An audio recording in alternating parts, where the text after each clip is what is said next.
मेरी जितनी बहनें और भाई बैठे हैं, फिर मैं इनका तहे दिल से अपने दुआओं में उनके लिए करता हूँ। इंशाल्लाह सिकंदर भाई के भी यहाँ मौजूदगी हमारे लिए एजाज़ है।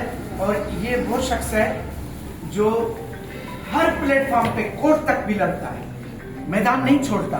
और PTLF को अगर मुनज़्ज़म मजबूत करने में जो इसका कलीदी किरदार रहा है वो किसी से मखफी नहीं।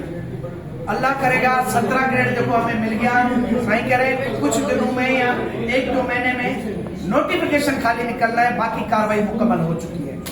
ये भी देखो इनकी मेहनत हमारी मेहनत है। अब आखिरी हम ये और DRA ले लें, इसके लिए हैदराबाद ही किरदार अदा करेगा। पहले भी मेरी बहनें चली थी कराची, सलाम है उनको भी। आज यहाँ वो खातून और बहनें मेरी बेटी हैं जो कहीं निकलती ही नहीं, खुदा की कसम, लेकिन मेरी वजह से आज आई है।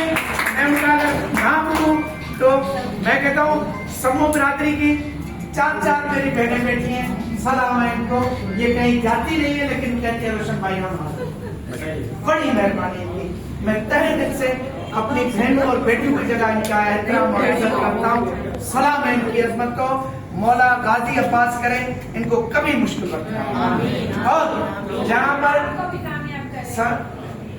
समीरा बैठी है, सुमेरा बैठी है, ये उस प्रोग्राम में भी गए, इसको ओहदे के लिए ऑफर थी आपा शकीना की तरफ से, लेकिन इसने बोला मैं भाई के साथ हूँ, आज साथ हूँ। सिर्फ इसलिए कि टीचर्स के वफादार थे। अब आप 25 को अब आप वाइंड अप करें इसको।